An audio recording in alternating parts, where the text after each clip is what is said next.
Hey everyone, and welcome back to another Tuesday tip, where it's been quite a while since I've done a conventional Tuesday tip video, but it's wintertime, we're back, let's do this. I've got a great video for you guys today talking about the Park Tool HHP-3. This is a tool that I think any lifelong BMX rider who plans to build their own bikes, or even any bicycle rider who plans to build their own bikes, could get use of, because this thing saves not only time, but also frustration, and in some cases it can even save hurting your entire bike frame and having to buy a new one. So literally the way this thing works is that it's a home bearing press. So it was designed to press in head tube cups as well as bottom bracket cups. But the reason that I love this thing so much is because it eliminates all frustration and hassle from installing bottom brackets on BMX bikes. All you've got to do is literally take this piece off here off one side, and it just spins off and you drop it. Then you take off all of these things here and you drop those as well, because this wouldn't be a Tuesday tip video without dropping things. You take off this spacer because you're going to need this on the outside, but you leave on the spacer and this piece on this side and the plastic washer between it. You're going to want to first grab one of your bottom bracket bearings and slide it on against the metal washer.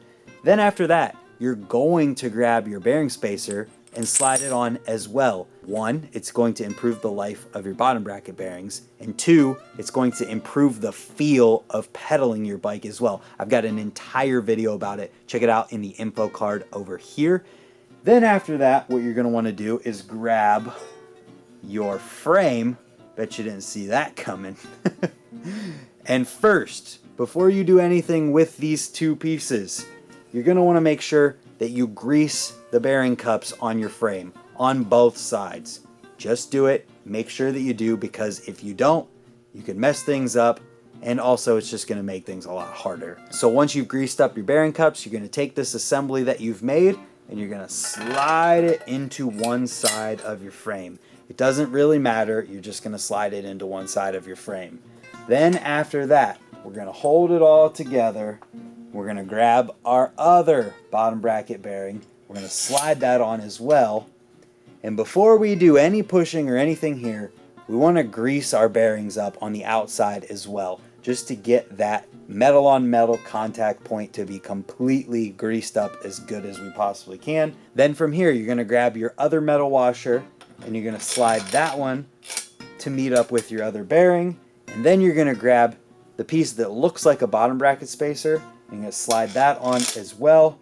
Then you can grab your other side and just start tightening it onto the threaded rod.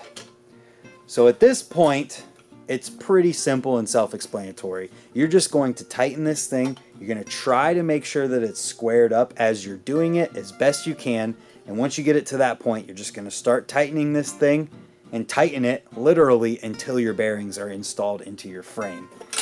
And one thing that I wanted to make sure that I talked about here is this spacer. Because on BMX bikes, the spacer is very important. You need it because, as you'll see on the other side, when I flip it around here, if we didn't have that spacer and this is the side we were tightening, it hits the frame. You can see it right there.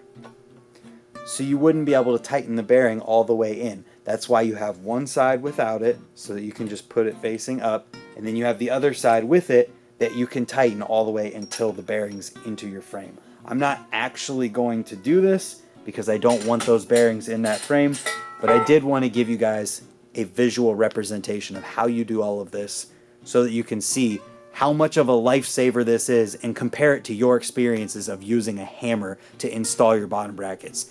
I know that you've done it, and I know that it's probably the worst part of putting your bike together, because it can be so difficult, especially when it comes to getting the bearings square in the bottom bracket cup and then starting to hammer them in and keeping them square. And if you've ever got a bearing stuck in your bottom bracket cup sideways to the point where you were scared to keep hitting it in there, you know that this tool is a lifesaver. And I definitely recommend that everyone goes out and gets one. I've used these since way before I got involved with Park Tool, and now that I represent Park Tool as an ambassador, I have the opportunity to have one and use it and tell you guys about it so that you can save all the time and frustration that I know that you're going to when you get one of these. And if you absolutely cannot afford to buy one, get close with your local bike shop to the point where maybe you could pay them to rent it for a few minutes, because all it's going to take you is a few minutes to install your bottom bracket each time. So with all of that being said, this is just one use of this bearing press.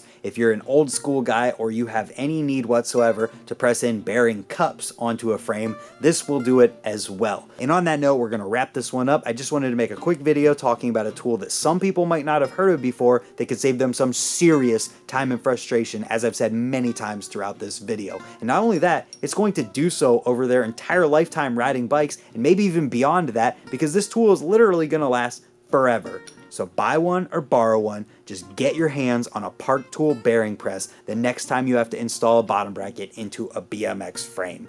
Consider subscribing so that hopefully we'll see you tomorrow for another video. I want to thank everyone for being here and watching, and hopefully we will see you tomorrow. Goodbye.